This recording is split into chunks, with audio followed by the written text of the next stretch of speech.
প্রয়াত হলেন রানীবাঁধ বিধানসভার প্রাক্তন বিধায়ক সিপিএমের মকর টুডু। পরিবার সূত্রে জানা গিয়েছে বুধবার রাতে খাতড়ার লুকুইকালানির বাড়িতে শেষ নিঃশ্বাস ত্যাগ করেন তিনি। মৃত্যুকালে তার বয়স হয়েছিল ৭১ বছর। বিশিষ্ট সমাজসেবী মকরবাবু রানীবাঁধ বিধানসভার দুবারের বিধায়ক ছিলেন।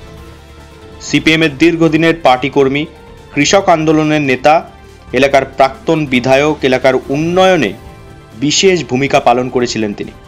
তার প্রয়াণে শোকাহত পরিবার সহ এলাকাবাসী। বৃহস্পতিবার সকালে শেষ শ্রদ্ধা জানাতে তার বাড়িতে যান সিপিএমের বাঁকুড়া জেলা সম্পাদক অজিত পতি। দীর্ঘদিনের সহযোদ্ধা, সিপিএমের একনিষ্ঠ প্রাক্তন কর্মী তথা কংসাবতী শিশু বিদ্যালয়ের উচ্চ মাধ্যমিক বিভাগের প্রাক্তন প্রধান শিক্ষক বিরজা শঙ্কর পতি সহ এলাকার পার্টি সদস্যরা। আমাদের দক্ষিণ বাঁকুড়া এক্সপ্রেস টিমের তরফেও মকরবাবুকে জানাই আন্তরিক শ্রদ্ধা। মকরবাবুর কর্মকাণ্ডের কথা আমাদের প্রতিনিধির কাছে একান্ত সাক্ষাৎকারে তুলে ধরলেন তার এক সহযোদ্ধা বিরজা শঙ্করপতি। নানা অজানা গল্প উঠে এলো সাক্ষাৎকারে। বিরাট শূন্যতা, তো দীর্ঘদিনে একসাথে বসে কাজ করেছি, দিনগুলোর কথা মনে পড়ে যখন জীবন মাহাতো এলসিএস সদ্য সুচান্ত সরণকে পার্টির সাথে, পার্টির দৃষ্টিভঙ্গির সাথে না হওয়ার জন্য তাকে বাদ দেওয়া হলো একটা মিটিংয়ে, যে মিটিংয়ে বিমান বসে এসেছিলেন। আর আমরা তখন সবাই খাতড়া আর ওটা হচ্ছে তো হিড়বল, দুটো ব্লক নিয়ে একটা এলসি ছিল। আমরা সেই এলসিতে জোড়া কয়েক মেম্বার ছিল 9 জন, টোটাল মেম্বার ছিল 30 জন। সেই মিটিংয়ের সম্মেলনে বাদ দেওয়া হলো সুশান্ত সরণকে। জীবন মাহাতো জয় হলেন এলসিএস এবং নেতৃত্বে তখন দুজন মোটামুটি নেতৃত্বের সামনে এসেছেন, জীবন মাহাতো মকর টুডু। সেটা 74-5 এরকম সালটা বলছি, 5-6 এরকম হবে। এবং আমরা জীবনরা, আমি আর মকর টুডু এত অঙ্গাঙ্গভাবে জড়িয়েছিল। আমাদের পার্টির পত্রিকা আসতো ছোট্ট একটা লিফলেটের মতো, পার্টি চিঠি বলে।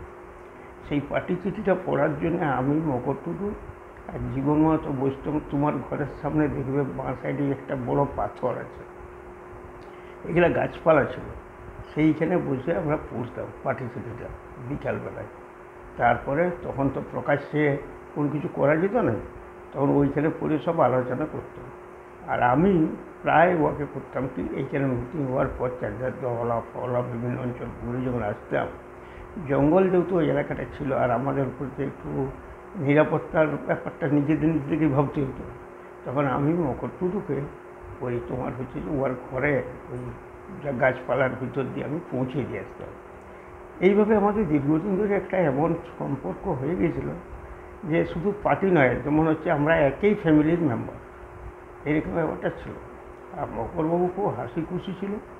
সকালবেলায় উনি এমএলএ থাকাকালীনও সকাল 9টায় পার্টির মিটিং, কিন্তু কোনো দিন নিজের হাতে সে হালের বোটা ছাড়ে না। সকালবেলা 1টা পর্যন্ত 1 ঘন্টা কি 2 ঘন্টা ওই হাল চালাই, হাল কাজ করে স্নান করে তারপর পার্টি অফিসে আসত। স্বচ্ছ মানুষ ছিল, পরিষ্কার দৃষ্টিভঙ্গি ছিল, কাজকর্মে কোনো ছিল না, আপন পথ ছিল না। যারা ওর সাথে কাজ করেছে, হয়তো আমাদের পার্টির লোক নয়, তারাও যদি তার সাথে করে, চিরদিনই মানুষের প্রতি একটা শ্রদ্ধা ছিল। আর উঠেছেন অনেক ছোটোবেলার থেকে। উনি ছিলেন অ্যাকচুয়ালি দর্জিগিরি করতেন হালদারদের কাপড় দোকানের সামনে। তখন ওই জায়গায় একটা হালদারদের কাপড় দোকান ছিল। এই যে মনু হালদার এখানে ইয়ার দোকানটা করেছে, ওর বাবার ওইখানে উনি একটা সেলাইয়ের দোকান করতেন। সেই সেলাই থেকে আস্তে আস্তে কোন স্পটের সংস্পর্শে এসে কোন স্পটের কাজকর্ম করতে গিয়ে নেতৃত্বে উঠে আসে। মানুষ অত্যন্ত ভালোবাসে, খুব সহজ সরল লোক। ভিতর প্যাচ মুচ বলে কিছু ছিল না, মানুষের যেমন ভিতর বাইরে আছে এইরকম কিছু ছিল না। কোনো রকম ছিল না, মানে ব্যাপার হচ্ছে যে আমি এমএলএ, আমি যখন বড় হলো আর কি, তখন ব্যাপার আমি এমএলএ, এই ধরনের কোনো কিছু ছিল না। আমরা নিজেরা সেই সাইকেলে চাপতাম, সেই সাইকেলে ঘুরতাম, কী এমএলএ হোক আর কী ব্যাপার হোক। এবং ব্যাপার হচ্ছে ওর ঘরটাও সেইরকম পরিস্থিতিতে করে উঠেছিল। এমএলএ আমার মনে হচ্ছে সম্ভবত 2বারে। তারপর রায়পুরের এক ভদ্রমহিলা এসেছিলেন, তাকে করা হয়েছিল। ওর নামটা বুঝি জ্যোৎস্নালয়, এই নামটা ভুলে গেছি। তারপর আমাদের দেবলীনে হয়েছিল লাস্টটা, দেবলীনে ছিল লাস্টটা। এমএলএ হয়েছিল, আমাদের কাছে তো কিছু বুঝে যায় না, কোনো চারিত্রিক বৈশিষ্ট্য আর সাধারণ মানুষেরও কিছু থাকে না। সেই সাইকেল নিয়ে আসতো, সেই পাড়ার দোকানে চা খেতে, চারের দোকানে মুড়ি খেতে, এই দিকের ব্যাপারটা সব চলতো। আর এমনি তো বুঝার কেউ সাধারণ লোকে কেউ এখন যেমন এমএলএ মানে একটা বিরাট ব্যাপার, ওই সকল কোনো কিছুই ছিল না। আমাদের গোটাটাই তো পার্টিগত কাজ, পার্টির কর্মসূচি, পার্টির সিদ্ধান্ত নিয়ে সব কাজ করে। স্বাভাবিকভাবেই ব্যক্তির কোনো উদ্যোগ বা কোনো কিছু জায়গায় বলা যায় না, তার কারণ খাতাড়া তো আগে কিছুই ছিল না। এই খাতাড়া সাব ডিভিশন হওয়া, খাতাড়াকে বিভিন্ন অফিসগুলোকে নিয়ে আসা, খাতাড়া শহরের বাজারে মাটির রাস্তাকে পাকা রাস্তা করা, এই ধরনের যে সমস্ত কাজগুলো, উন্নয়নের যে কাজগুলো হয়েছিল, বা সমুদ্র খাতাড়া আদিবাসী কলেজ, এই সমস্ত এমনকি লাস্টের যে জলের যে ব্যাপারগুলো, সবগুলো পার্টির সিদ্ধান্ত সাপেক্ষেই হয়। এবং সেক্ষেত্রে এক্সপিডাইট করার জন্য পার্টিকুলার যে এমএলএর দরকার এমন কোনো ব্যাপারটা নেই। তাই জন্য আমরা ওটা ভাবিনি কিছু। পার্টিতে তোমার ধরো প্রায় হোল টাইমের মতো তো সব ঘুরতো, পার্টির কাজগুলো ভালোই করতো, শরীর খারাপ না হওয়ার আগে পর্যন্ত। এই সময় বলবো বিশেষ মাধ্যমে, শোনো আমি তোমার সাথে একটা কথা বলি, কেমন মানুষ ছিল, আমরা কেমন ছিলাম, কীভাবে আমাদের ছিল। হঠাৎ করে মানে একটা টেনশন চলছিল তখন, ঝাড়খণ্ডী আন্দোলন। ঝাড়খণ্ডীরা মানে তো তীর ধনুক এই সকল দিয়ে সমস্ত কিছু খাতড়া আক্রমণ করার মতন ব্যাপার, এখানে ঢুকতে গেলে সব জায়গায় ঝাড়খণ্ড এই সকল করার একটা উদ্যোগ। আমার বলছি, আমি আমাদের কাছে কানে খবরটা এলো, মকর বাবার সাথে কথাবার্তা বললাম, এরকম ফোন তো ছিল না, এমনি কথাবার্তা বললাম, যাই যেরকম ব্যাপার হচ্ছে, সে কাল সকালে বলছে উঠে করে। তো ভোরবেলায় মানে কীরকম ব্যাপার ছিল, আন্তরিকতা কথা, ওই যে কথাটা বলে পাঠাইছে একটা কার মাধ্যমে, ভোরবেলায় সবাই কিন্তু বিভিন্ন রকমভাবে সজ্জিত হয়ে সমস্ত ঝাড়খণ্ডের বিরোধিতা করার জন্য এসেছিল। এবং সেই মিছিলে সেই লোক জমায়েত করে তাদেরকে সেখান থেকে নদীর উধারে পার করে দেওয়া পর্যন্ত ছিল। এই ধরনের পার্টির প্রতি এই ধরনের একটা ভালোবাসা ছিল, জীবনকে জীবন বলে মনে করেন, যে প্রাণ যাবে এই সকল জায়গায় আমি যদি যাই, সেই সকল কোনো কিছু ছিল না। সাংগঠনিক ক্ষমতা বলতে একটা নির্দিষ্ট দায়িত্ব থাকে একটা থেকে, তোমাকে কৃষক সভাটা মূলত আমার দায়িত্ব ছিল। আর কৃষক সভার তো সংগঠন ভালোই ছিল। আর পার্টির তো আমাদের ফোরাম অন্যরকম, পার্টির সঙ্গে রাগাতে বিভিন্ন রকম গণসংগঠন থাকে, গণসংগঠনগুলোকে চালিয়ে নিয়ে যায় পার্টি। তাও পার্টির নেতৃত্বে একজন থাকেন, জীবন মাহাতো এলসিএস ছিলেন, উনি কৃষক সভার সম্পাদক ছিলেন।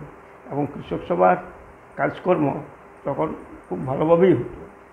এবং এমনকি যখন কংগ্রেসই আমল ছিল, তখনও ৭৭ সালের আগে কৃষকের জন্য বড় বড় যে আন্দোলন, জমি দখলের আন্দোলন, কংগ্রেস আমলে পুলিশের বিরুদ্ধে, সেই জমি দখলের আন্দোলনের নেতৃত্ব দিয়েছিল।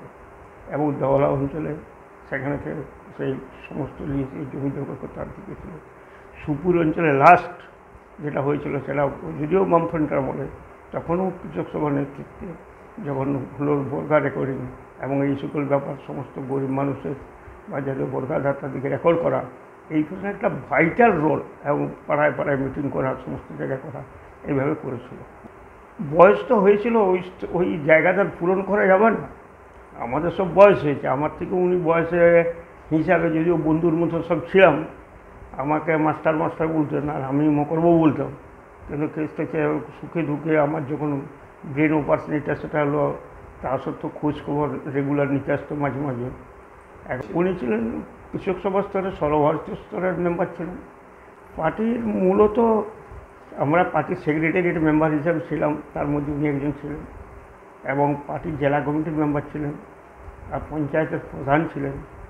এই পঞ্চায়েতের প্রধান সুবাদে পঞ্চায়েত সমিতির মানে তোমার হচ্ছে যে পঞ্চায়েত সমিতির মেম্বার ছিলেন প্রধান হিসাবে, যার নিয়ম রুলস।